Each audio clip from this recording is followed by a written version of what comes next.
وقد قال النبي صلى الله عليه وآله وسلم إن العبد ليتكلم بالكلمة ما يتبين فيها يزل بها في النار مما أبعد بين المشرق والمغرب أو كما قال عليه الصلاة والسلام. اللهم صل على سيدنا محمد وعلى آل سيدنا محمد وبارك وسلم صلی اللہ علی النبی الأمی. قابل احترام بزرگوں، دینی اور ایمانی بھائیوں، اللہ تبارک و تعالی نے نبی اکرم صلی اللہ علیہ وسلم کو سارے نبیوں کے آخر میں خاتم النبیین بنا کر بھیجا ہے. بعض باتیں ایسی ہوتی ہیں جنہیں ہم اور آپ سنتے رہتے ہیں، پڑھتے رہتے ہیں، بتانے والے ہمیں بتلاتے رہتے ہیں، مگر بہت دفعہ ایسا ہوتا ہے کہ جن باتوں کو ہم سن رہے ہیں، پڑھ رہے ہیں، بول رہے ہیں، ان باتوں کی گہرائی سے بھی ہم واقف ہوں، ایسا ضروری نہیں ہے. کبھی کبھی اس سلسلے میں بڑی کوتاہی پائی جاتی ہے، کمی پائی جاتی ہے. اللہ تبارک و تعالی نے نبی اکرم صلی اللہ علیہ وسلم کو سب سے آخر میں بھیجا اور آپ کے اوپر نبیوں کے سلسلے کو ختم کر دیا. اب آپ کے بعد کوئی نبی نہیں. جس طرح سے ہمارا یہ یقین ہے کہ رب العالمین ہمارا معبود ہے، مالک ہے، خالق ہے، کائنات کو پیدا کرنے والا ہے، اور جس طرح سے ہمارا یقین ہے کہ نبی اکرم صلی اللہ علیہ وسلم اللہ کے رسول ہیں، نبیوں کے سردار ہیں، اسی طرح سے ہمارا یقین یہ ہے اور بالیقین ہونا چاہیے کہ آپ خاتم النبیین ہیں، آپ کے بعد کوئی نبی نہیں. یہ بھی یقین کہ آپ آخری نبی ہیں، اور یقین کا یہ بھی حصہ کہ آپ کے بعد کوئی نبی نہیں. کوئی اللہ کا بندہ یہ کہنے لگے خدا کی پناہ کہ آپ آخری نبی ہیں، مگر آپ کے بعد ایسا اور ایسا ہو سکتا ہے، اس کے ایمان میں شک ہوگا، اس کے ایمان میں کمزوری ہوگی. ہمارے آپ کے درمیان یہ بات بہت دفعہ آ چکی ہے اور آتی رہتی ہے. ایمان کا مطلب ہوتا ہے کچھ حقیقتوں کو کسی کے اعتماد پر مان لینا، تسلیم کر لینا.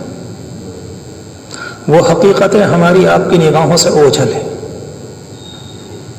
جنت کیا ہے، جہنم کیا ہے، مرنے کے بعد کیا ہے، رب العالمین کا نظام کیا ہے، رب العالمین نے اوپر کی کائنات کیسی بنائی، قیامت کا آنا، قیامت کے وقت حالات کا آنا، یہ میری اور آپ کی نگاہوں سے اوجھل ہے.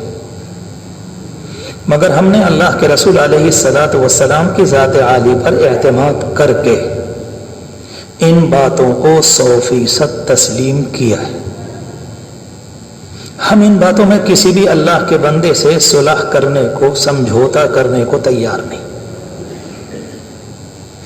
پوری دنیا بھی اگر اپنی طاقت صرف کر دے اور کسی اللہ کے بندے سے یوں کہا جائے کہ تم اپنے یقین میں سے تھوڑا سا نیچے کو آ جاؤ، سچا مسلمان اپنے وجود کو کھو دے گا، مگر ایک لمحے کو سوئی کی نوک کے برابر بھی اپنے عقیدے سے نیچے نہیں ہوگا، اور اگر ہوتا ہے تو اس کے ایمان کی کمزوری.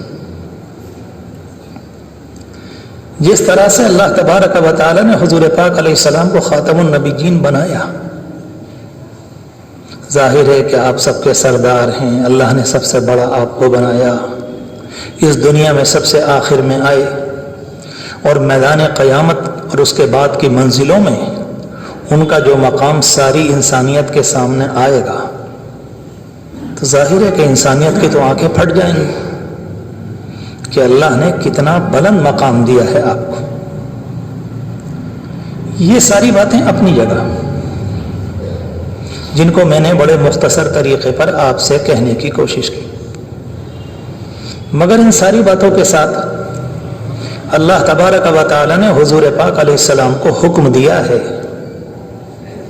ان اتبع ملت ابراہیم حنیفا، اے پیغمبر آپ ابراہیم کے راستے کی پیروی کریں، آپ ابراہیم کے راستے کو اپنائیں اور اس طریقے کو زندگی کے لیے چلنے کی راہ متعین کریں۔ یہاں ایک سوال پیدا ہوتا ہے، ہونا چاہیے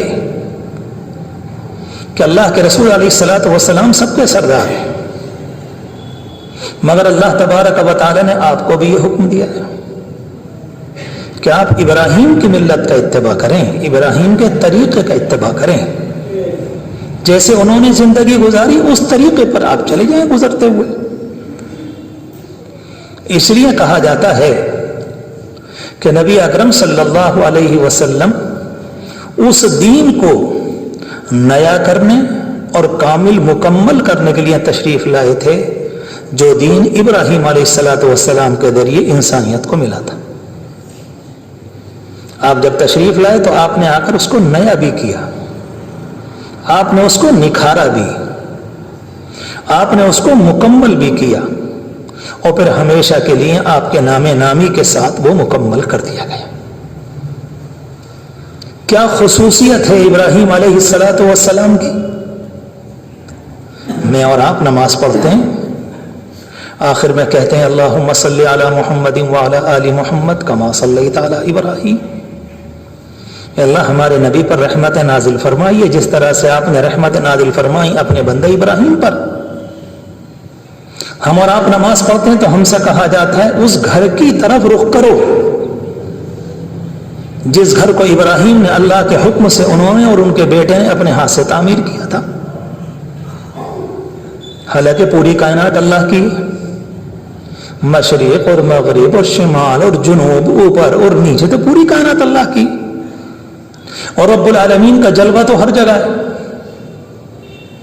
اس لیے کہتے ہیں کہ رات میں اندھیرے میں کسی کو کوئی بتانے والا نہ ملے اور اس نے اندازے سے بجائے ادھر کے ادھر کو نماز پڑھ لی، علماء کرام کہتے ہیں نماز تو ہو گئی،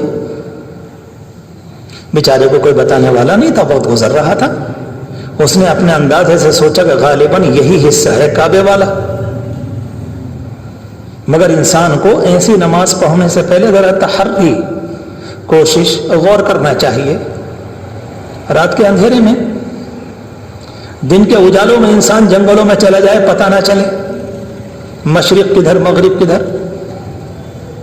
کچھ دیر کے بعد محنت کی اور محنت کے بعد نماز پڑھی تو نماز ہو گئی۔ تو جب رب العالمین کا جلوہ سب طرف ہے تو پھر کیوں تاکید کی جاتی ہے ہم سے اور آپ سے کہ ادھر کو نماز پڑھو؟ قرآن تو خود کہتا ہے قل للہ المشرق والمغرب، مشرق اور مغرب اللہ ہی کے لیے ہیں، آپ فرما دیجئے رب المشرقین ورب المغربین، تمام مشرقوں کا رب بھی اللہ ہے، تمام مغرب کا رب بھی اللہ ہے۔ پتہ چلا ہمارے اس دین میں ملت ابراہیمی کا بڑا خاص تعلق ہے، اس لیے تاکید کی گئی ہے۔ قربانی سب سے پہلے انہوں نے کی تھی جو اللہ کو پسند آئی، امت آج تک کرتی چلی آ رہی ہے اور انشاءاللہ کرتی رہے گی۔ حج کے ارکان یہ ابراہیم علیہ الصلوۃ والسلام کی یادگاریں ہیں۔ مینا میں لے جا کر بیٹے کو قربان کیا تو حاجی مینا میں جاتے ہیں۔ آپ کی زوجہ مطہرہ نے صفا مروہ کے چکر لگائے تھے، اس بنیاد پر رب العالمین کو یہ ادا پسند آئی، وہ بھی لازم کر دیا گیا کہ جو حج اور عمرے کو آئے گا وہ یہ کرے گا۔ لمبی بات نہ کر کے کبھی سوچنا چاہیے کہ ابراہیم علیہ الصلوۃ والسلام کی اتباع کا حکم کیوں دیا اللہ، جبکہ نبی اکرم صلی اللہ علیہ وسلم سارے نبیوں کے سردار۔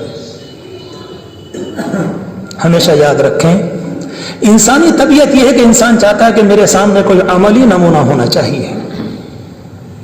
آپ تنہا زبان کی بنیاد پر کبھی کسی کو متاثر نہ کر سکیں گے، پیار کے دو بول بول دیں گے، ہو سکتا ہے کہ وقتی طور پر کوئی آدمی آپ کے اخلاق سے متاثر ہو جائے، مگر یہ چیز اس کے دل میں نقش نہ کرے گی۔ ایک عملی نمونہ جسے لوگ یہ کہیں کہ ہمیں دکھلاؤ کیا ہے اسلام۔ ایک اللہ کا بندہ آپ کے سامنے آتا ہے، آپ شہر میں ہیں، شفا خانے میں ہیں، تجارت میں ہیں، آپ عدالتوں میں ہیں، وہ اللہ کا بندہ کہتا ہے مجھے اسلام سمجھاؤ۔ نتیجہ کیا ہے؟ مجھے اور آپ کو تقدیر کہہ لیں، ہماری بدقسمتی کہہ لیں، ایسا دور ہاتھ آیا ہے کہ ہم پوری دنیا میں کسی جگہ اس پوزیشن میں نہیں ہیں کسی کو چلتا ہوا اسلام دکھا سکے۔ میں نے کچھ کہا آپ سے؟ میرے جملے پر غور کیجیے گا۔ پوری دنیا ادھر سے ادھر، ادھر سے ادھر۔ یہ جو اس زمانے میں پریشانی آ رہی، ہمارے جوانوں کو مارے مارے پھرتے ہیں، کبھی کچھ کبھی کچھ کبھی کچھ، صرف پریشانی کی وجہ یہی ہے کہ عملی طور پر ان کے سامنے اسلام نہیں ہے۔ نتیجہ یہ نکلا کہ ہم غیروں کو کیا مطمئن کرتے، ہمارے نوجوانوں کے ذہن میں تو خود ہی سوالات پیدا ہونے لگے کہ بھئی ہمارے دین میں یہ کیا ہے، ہمارے دین میں یہ کیا ہے، ہمارے دین میں کیا ہے۔ اگر عملی طور پر اسلام ہوتا، اس کی برکتیں ہوتی، تو رب کعبہ کی قسم یہ بدترین دور مجھے اور آپ کو دیکھنا نہ پڑتا۔ حقیقت کی طرف کو آؤ، ان باتوں کو کرو جس کی بنیاد پر مجھے اور آپ کو بیماری کا پتہ چلے۔ کہنا، سننا، لکھنا، پڑھنا تو چل رہا ہے دنیا بھر میں، لیکن سامنے والا کہتا ہے کہ مجھے عملی اسلام دکھلاؤ۔ حضور پاک علیہ الصلوۃ والسلام کے صحابہ کرام کی اکثریت وہ تھی انہیں لکھنا پڑھنا نہیں آتا تھا،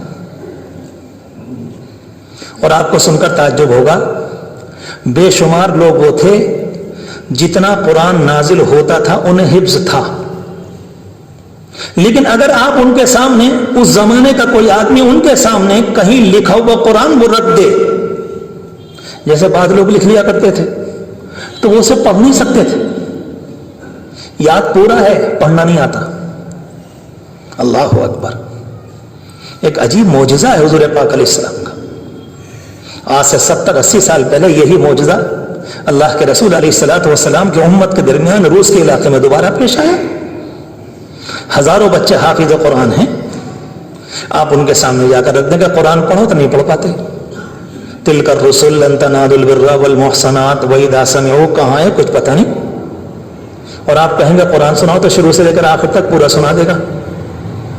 دور ایسا آیا تھا کہ لوگوں کو قرآن مجید چھپے ہوئے قرآن کے رکھنے کی اجازت نہیں تھی، تو لوگوں نے طے کر لیا کوئی بات نہیں، ہم بغیر قرآن کے ایک دوسرے کو پڑھا دیں گے۔ بازار میں جا رہے ہیں، ٹہلنے جا رہے ہیں، سبزی لینے جا رہے ہیں، 2 لفظ اپنے شاگرد کو بتا دیے، بیٹے وَإِذَا سَمِعُوا مَا أُنزِلَ، اب لڑکے نے رٹنا شروع کر دیا۔ تھوڑی دیر کے بعد ملاقات ہوئی تو انہوں نے اگلا جملہ بتا دیا، اور الحمدللہ 1-2 نہیں، ہمارے آپ کے ہاں سے زیادہ حافظ قرآن وہاں ہیں۔ میں ان لوگوں کی بات کر رہا ہوں جو اس علاقے میں ہو کر اور رہ کر آئے، کوئی بغیر اس کے نہیں۔ بات دائیں بائیں کو نہ ہو جائے تو عملی نمونے نہ ہونے کی بنیاد پر یہ ساری باتیں ہیں، اور جب عملی نمونہ ہوتا ہے تو اتنی محنتیں نہیں۔ اللہ کے رسول علیہ الصلوۃ والسلام نے پڑھنے لکھنے والے تو اتنے تیار نہ کیے، اکثریت میں نے عرض کیا کہ وہ لکھنا نہیں جانتی تھی، مگر آپ نے اسلام کے سچے عملی نمونے دنیا میں قائم کر دیے۔ وہ کیا تھے؟ وہ دوڑتا ہوا اسلام تھے۔ ارے کس کو اخلاق دیکھنا ہے؟ دیکھ لو، دیکھو مدینے کے رہنے والے آ رہے ہیں، یہ اخلاق بھی ہیں، ان کا نام ابو ہریرہ ہے مگر یہ اخلاق بھی ہیں، یہ ہمدردی بھی ہیں، یہ ایثار بھی ہیں، یہ محبت بھی ہیں۔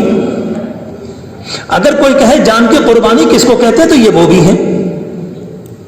اپنے گھر کا چراغ گل کر کے دوسرے کو کھلانا کسے کہتے ہیں؟ یہ وہ بھی ہیں۔ اللہ اکبر! ایک ہی وقت میں سب کچھ،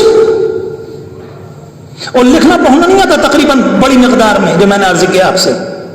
بڑے بڑے ماہرین نے جنہوں نے صحابہ کرام پر ریسرچ کی ہے، یہ بات لکھی ہے کہ صحابہ کرام کی اکثریت لکھنا پڑھنا نہیں جانتی تھی۔ یہ تو بات کے دور کی بات ہے.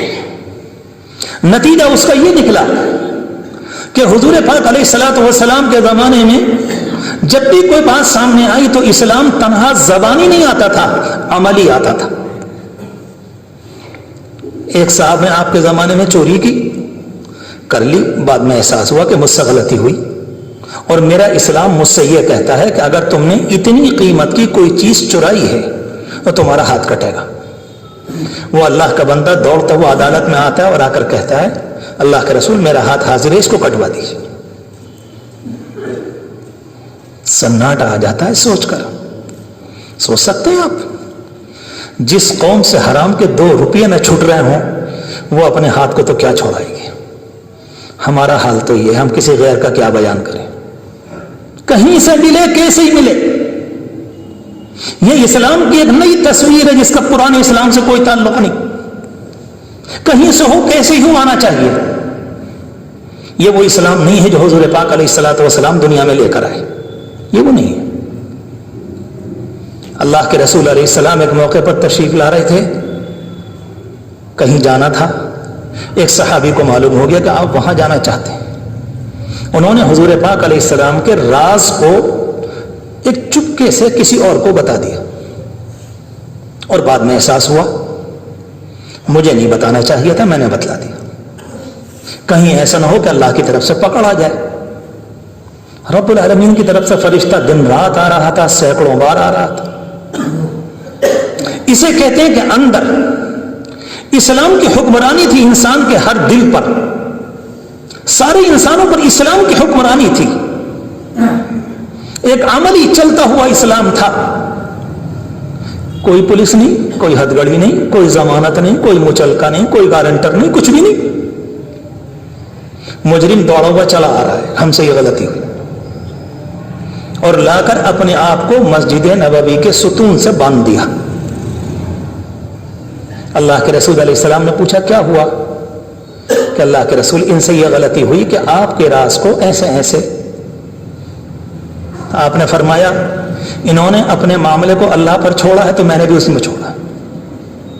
اور وہ اللہ کا بندہ 7 دن بندھا رہا. ان کے بچے کھولتے، وہ نماز پڑھتے، ضرورت پوری کرتے، اس کے بعد دوبارہ باندھ دیتے. عجیب دنیا کا ایک نظام ہے. یہاں تو نہ معلوم کتنے لوگ قائم کرنے پڑتے ہیں تب بھی مجرم ہاتھ نہیں آتا. اور وہ چیز الگ ہے کہ مجرم کو تلاش کرنے کی کوئی ضرورت نہیں، بلکہ قربان جائیں اسلام کی تعلیمات پر کہ اللہ کے رسول علیہ السلام کے زمانے میں ایک عورت آئی تو آپ نے منع کیا، آپ نے چہرے کو ہٹایا، آپ نے ان کو واپسی کا موقع دیا، آپ نے ان کو پاس دیا کسی طرح سے یہ اللہ کی بندی واپس ہو جائے. مگر وہ اللہ کی بندی اپنے اقرار سے جو جرم کیا تھا اس سے پیچھے ہٹنے کو تیار نہیں کہ اللہ کے رسول مجھ سے گناہ ہوا ہے مجھ سے. کس طرح سے آپ نے پوچھا ہے کیا ایسا ہوا، کیا ایسا ہوا، کیا ایسا ہوا، کیا ایسا ہوا. اللہ اکبر. اس نے آخر میں یہ کہا کہ میرے پیٹ میں زنا کے نتیجے میں بچہ ہے. تب آپ نے فرمایا، ورنہ آپ کی کوشش یہ تھی کہ یہ عورت چلی جائے.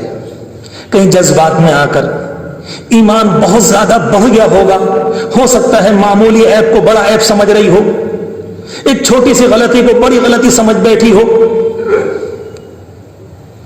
نتیجہ یہ تھا.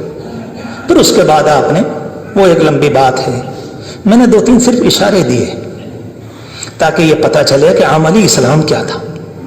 لہذا اس زمانے میں پریشانی نہیں تھی. پریشانی اس دور میں ہے کیونکہ تقریباً دنیا نے اسلام کی نعمتیں، برکتیں تقریباً 300 سال سے نہیں دیکھی. ہم اس پوزیشن میں نہیں ہیں کسی محلے، کسی شہر، کسی ملک کے متعلق یہ کہہ سکیں اگر تمہیں اسلام کو دیکھنا ہے تو چلے جاؤ. نتیجہ یہ نکلا کہ سوالات پیدا ہو رہے ہیں. اگر اسلام کی رحمتوں برکتوں والا دور ہوتا تو سوال نہ ہوتا. جوا جو اسلام میں آخری ناپاک چیز ہے جس کا متعلق اللہ کے رسول علیہ السلام نے فرمایا اگر کسی نے کسی ساتھی سے یوں کہا کہ آؤ جوا کھیلیں گے تو آپ نے فرمایا تم نے اتنا گندا کام کیا جیسے کہ خنزیر کے گوشت میں ہاتھ ڈالے. اسے صاف کرنے کے لیے کچھ صدقہ کرو.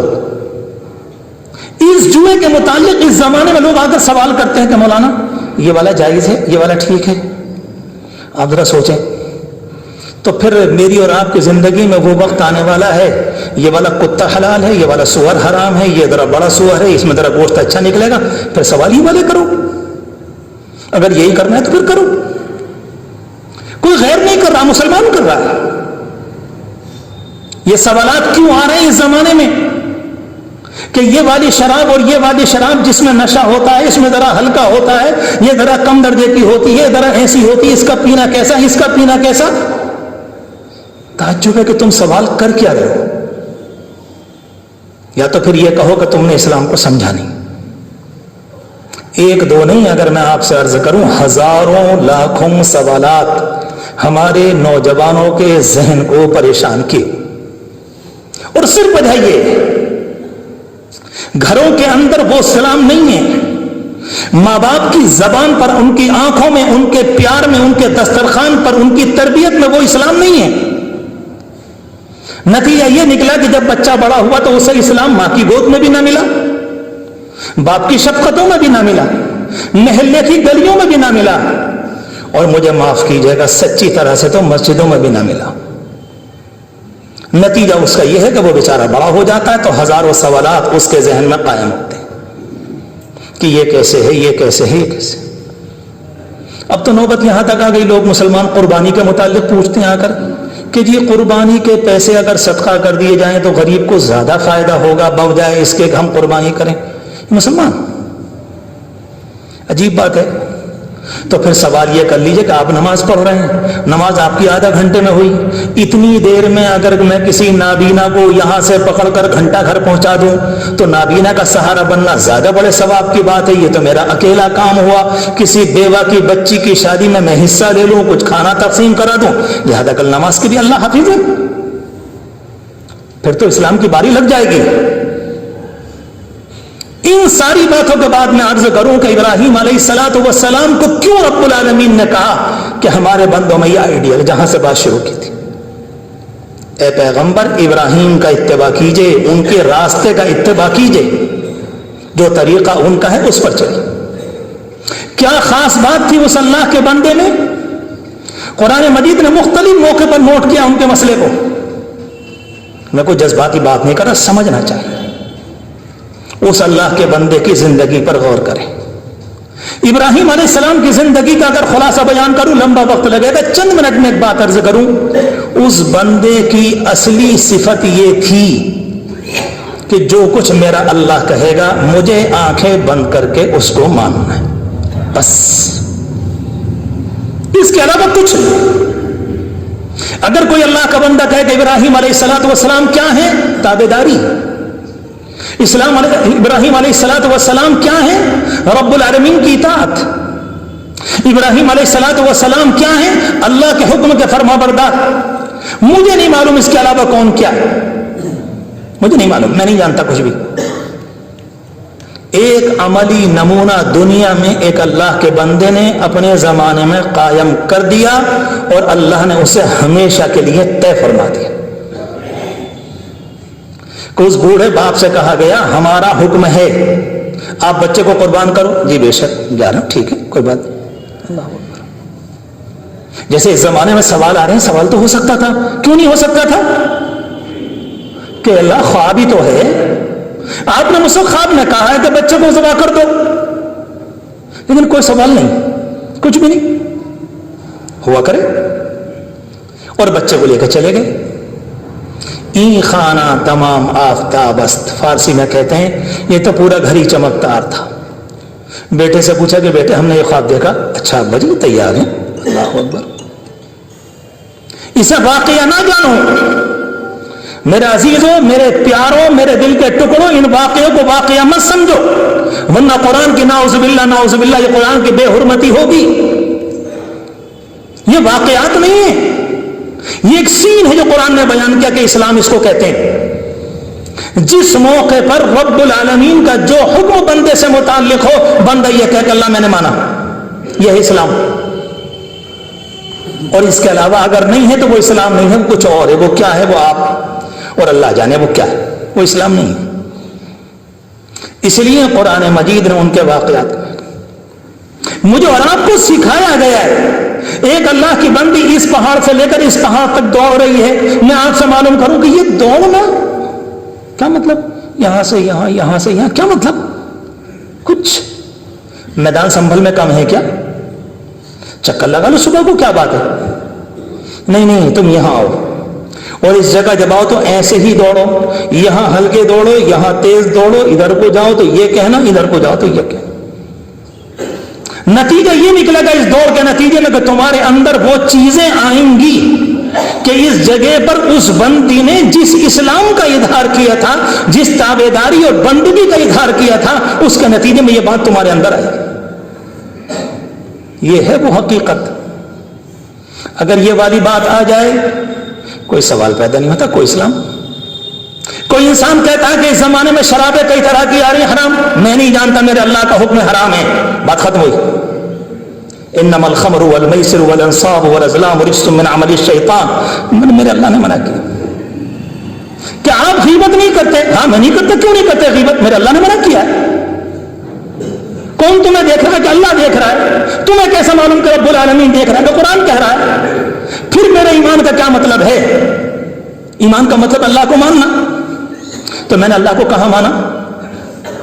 کچھ بھی ہو جائے، اس حقیقت کو اس زمانے میں میرے پیاروں، قابل احترام بزرگوں، اس کو دل میں بیٹھاؤ، ورنہ آنے والے زمانے کی کالی آندھیوں کا میرا اور آپ کا کمزور ایمان مقابلہ نہ کر سکے گا۔ میں صحیح بتا رہا ہوں آپ سے۔ مجھے اتنی تکلیف ہوئی، ابھی شاید ایک ہفتہ پہلے کی بات ہے، 5-6 دن پہلے کی، کہ کسی محلے کے اندر کیک کاٹا جاتا ہے، فلاں کے جنم کا، فلاں کے جنم کا، فلاں کی پیدائش کا۔ ایک صاحب نے تو اپنے کتے کا جنم دن منایا ہے۔ ان کے پاس اگر چلے جاؤ اور جا کر یہ کہہ دو امت ان حالات سے گزر رہی، کچھ پیسے دے دو، یہ یتیم بچی کی شادی ہو جائے گی، اب یہ چہرے کی یہ آنکھیں سرخ ہو جائیں، چلے آئے تو منہ اٹھا کے ہمارے گھر، تمہیں شرم نہیں آئی؟ ایک عجیب اسلام ہے میرے پیاروں۔ میں چاہتا ہوں اپنے اندر سوال قائم کرو، اب سوچو اپنے آپ۔ حضور پاک علیہ الصلوۃ والسلام یہ نہیں دے کر گئے تھے کوئی ایک چیز بھی حرام کی ایسی نہ ہو جس پر میرا اور آپ کا دل ادھر کو چلے، نہیں کریں گے، کچھ بھی ہو جائے۔ شراب ہے، جوا ہے، تاش ہے، وقت کی بربادی ہے، کسی کے آبرو سے کھلواڑ ہے، کسی کی لڑکی پر نگاہ ڈالنا ہے، حرام بولنا ہے، حرام کھانا ہے، حرام سننا ہے، حرام کسی زمین کو اٹھانا، نہیں کریں گے۔ ارے کیوں نہیں کرو گے تم؟ اس لیے کہ مسلمان ہیں، ہمارے اللہ نے منع کیا ہم سے۔ اللہ کے رسول علیہ السلام کے زمانے میں کیا عدالت تھی واقعی، کتنا پیارا زمانہ، کتنا شاندار اسلام دین ہے۔ آپ کے زمانے میں 2 بھائی آئے اور آ کر کہنے لگے کہ اللہ کے رسول علیہ السلام ایک زمین ہے، میں کہتا ہوں یہ میری ہے، یہ کہتے ہیں کہ میری۔ کہا کہ کوئی بیچ میں نشان نہیں تھا؟ کہا نشان تو تھا، بارش بہت زوروں کی آئی تو بیچ کی جو مینڈ تھی وہ مٹ گئی، اب یہ کہہ رہے ہیں میری، یہ کہتے ہیں میری۔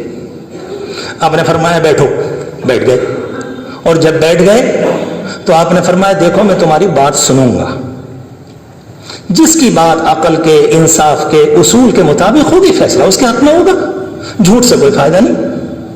کہا کہ اگر کسی نے اپنی زبان کی بنیاد پر الٹی سیدھی باتیں کر کے مجھ سے کوئی غلط فیصلہ کرا لیا تو یاد رکھنا کہ میں نے اس کو زمین نہ دی، میں نے اس کو جہنم کا ٹکڑا دیا ہے۔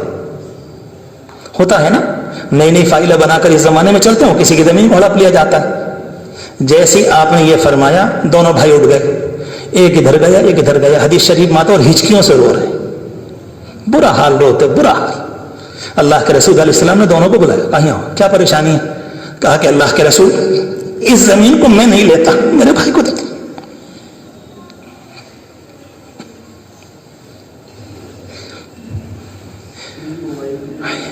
دوسرا آ کر کہتا اللہ کے رسول علیہ السلام اس زمین اس کو دے دیے، میں نہیں لیتا، مجھے جہنم کا ٹکڑا نہیں چاہیے۔ ہم کیا سمجھیں گے جس زمانے میں شراب پر بحث کر رہے ہیں، جوئے پر بحث کر رہے ہیں، حرام کے کھانے کے مختلف طریقے کے ہیلوں پر بحث کر رہے ہیں۔ بہت آسان ہے میرے لیے کہ میں آپ سے حضور پاک علیہ السلام کے کچھ واقعات بیان کر دوں، آپ نے ہجرت ایسے کی، آپ اتنے خوبصورت تھے، بیان کرنے والے کو بھی مزہ آتا ہے، آپ کو بھی، لیکن اگر میں ایسا کروں گا تو میں آپ کو دھوکہ دوں گا، میں نے آپ کے وقت کو برباد کیا اور میں اللہ کے اس بات کا جواب نہیں دے سکوں گا۔ اسلام ایک عملی دین ہے، اور اللہ تبارک و تعالیٰ نے ہمیں اور آپ کو نعمت ایمان یعنی اللہ کو ماننا بڑی پیاری دولت ہے، بہت پیاری دولت، عجیب و غریب اللہ کی نعمت۔ ایک اللہ کا بندہ زبان سے کہتے لا الہ الا اللہ کہ مالک آپ کے سوا کوئی معبود نہیں، آپ رب ہیں، آپ سب کچھ ہیں، آپ خالق ہیں، آپ جنت اور جہنم کے مالک ہیں، آپ سب کچھ ہیں، میں نے دل کی گہرائی سے اس بات کو مان لیا۔ حدیث شریف میں آتا کہ 90 سال کا بوڑھا کافر بھی اگر اسے آخری وقت میں کہہ دے رب العالمین کی رحمت اس سے پلٹ کر یہ نہیں پوچھتی کہ وہ 90 سال کا تو حساب لاؤ جو تم نے کفر میں گزارے ہیں، نہیں، یہ اسلام اتنی بڑی نعمت ہے کہ سارے گناہ معاف ہو گئے، جاؤ جاؤ جنت کے اندر جاؤ آرام سے۔